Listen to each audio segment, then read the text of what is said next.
Welcome for the next session of computer graphics.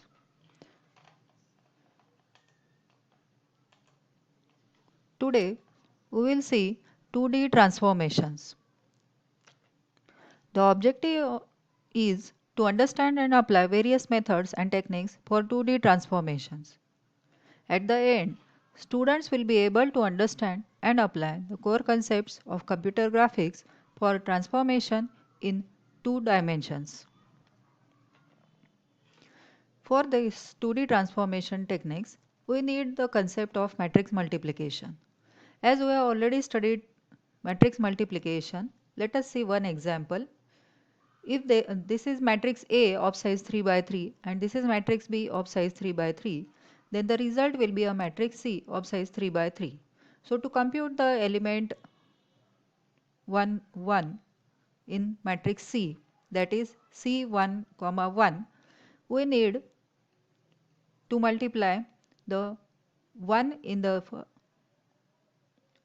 1 of matrix A and 1 of matrix B plus 2 of matrix A into 2 of matrix B plus 3 of matrix A into 3 of matrix B. Then we will get the element in the cell 1 comma 1 of matrix C. Then for this 2D transformations we also need identity matrix. So identity matrix of size 1 is having only one element 1. Identity matrix of size 2 by 2 will be a matrix 1 0 0 1, and the identity matrix of size 3 by 3 will be 1 0 0 0 1 0 and 0 0 1. Let us see the first operation of 2D transformation, that is scaling. For the scaling in 2D transformation, first of all we will need to represent a point. And a point in 2D transformation is represented by x coordinate and y coordinate. Hence, the point will be represented by a matrix P1 of size 1 by 2, that is having one row and two columns, which represents x1 and y1, that is x coordinate and y coordinate of the point.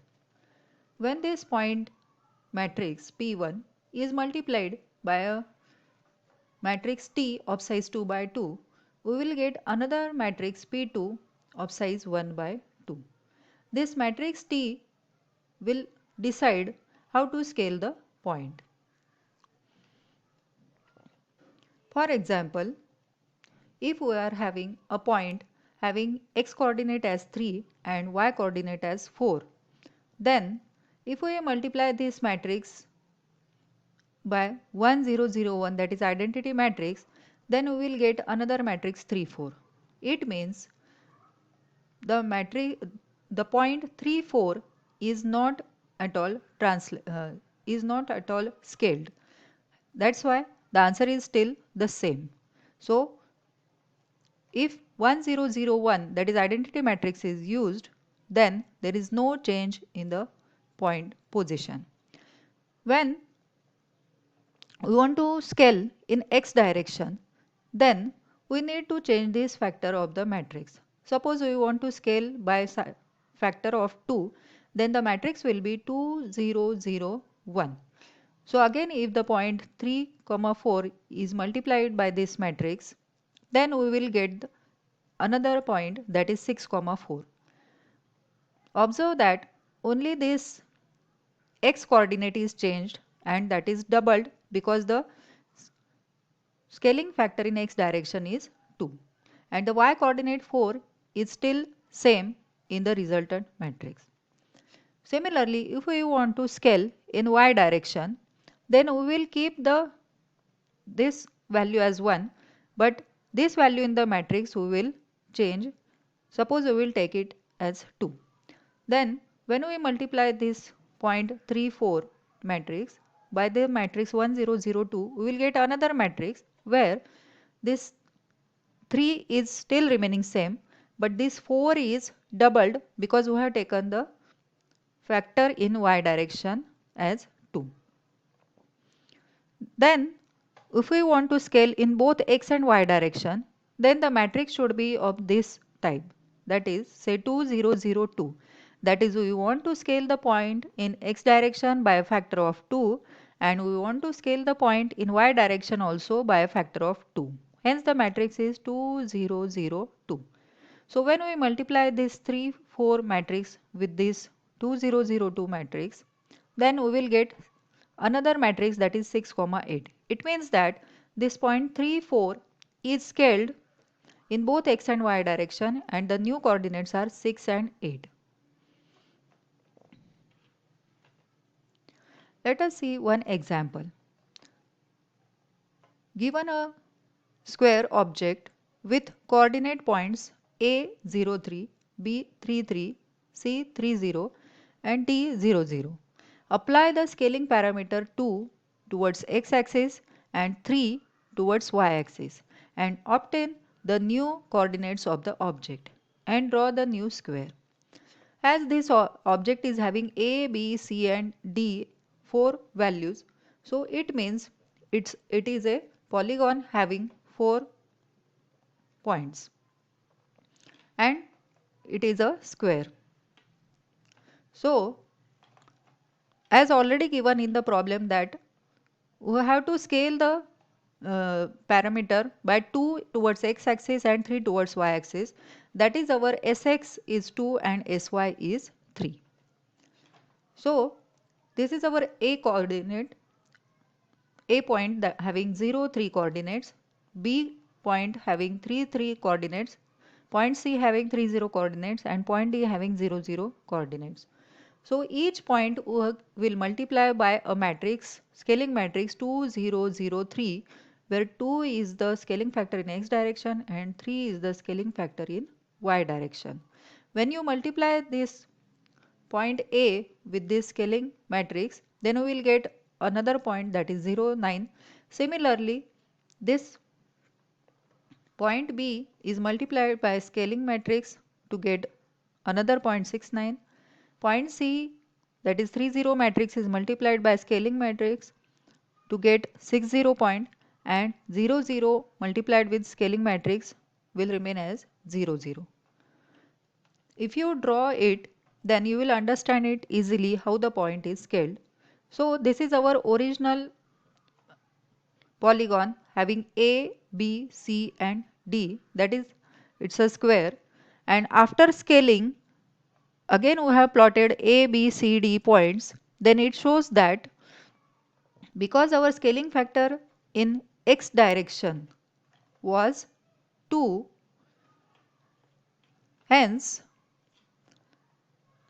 along x-axis the size of the square is doubled, and our scaling factor along y-axis is 3. Hence our polygon height is changed by size 3. That is, it was 3, now it is 9. That is, it is tripled. Like this, depending on how much we want to scale in x and y direction, we have to construct the scaling matrix. Then let us see how we can change the size.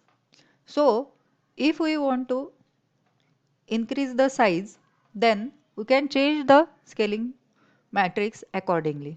Suppose we have x1 y1 as the original point, and if we multiply it by identity matrix 1 0 0 1, then there will be no change and the point will remain same. It will not be scaled. But, and this is shown by the figure. So now if our point is x1 y1 and we want to scale it, that is double it in the x direction, then we will take this point as 2. So 2 0 0 1 will be our scaling matrix, and if you multiply it, then we will get new point 2x1 y1. That is, only the width of the object will be doubled because the scaling factor is 2. Then if we multiply the matrix x1 y1 by a new matrix 1 0 0 2, then we will get x1 2 y1. That is, our object's height will be doubled because y parameter of the matrix as 2. And if we want to change the width as well as height by factor of 2, then both these parameter will be 2. And the result will be 2x1, 2y1 as shown in the figure.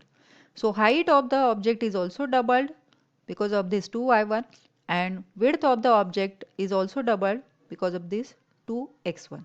Like this we can increase the size of the object along x direction, that is width, along y direction, that is height. If we want to reduce the size of the object, then the parameters in the matrix will be less than 1.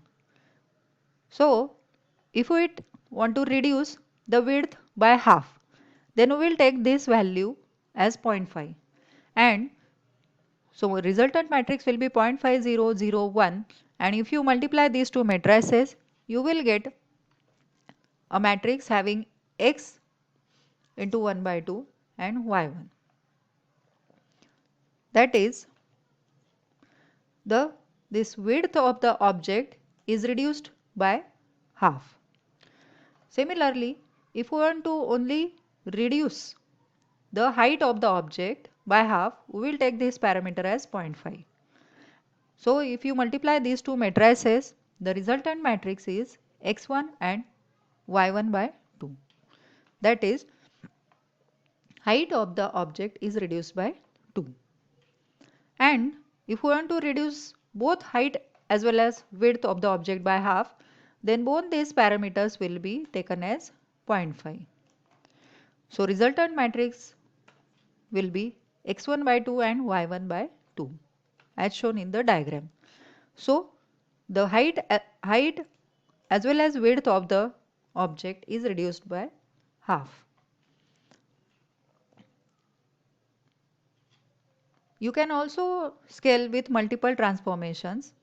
That is, for example, if you are having x1, y1 as the point, and initially you want to translate, that is scale the matrix with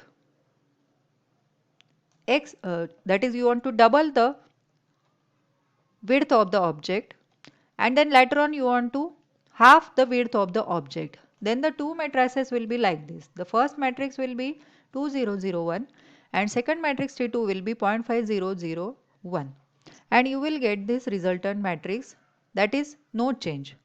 So you can reduce the operations by first multiplying these two matrices T1 and T2, which will give you resultant matrix, that is this one, and in this case the resultant matrix is identity matrix 1001.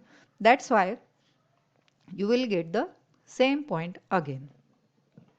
So by multiplying two scaling matrices, you have reduced the operations. So in general, scaling transformation can be performed like this. So to change the size, we use scaling transformation, and the matrix is written as S equal to Sx0, 0, Sy. Here Sx is the scale factor for the x coordinate and Sy is the scale factor for the y coordinate.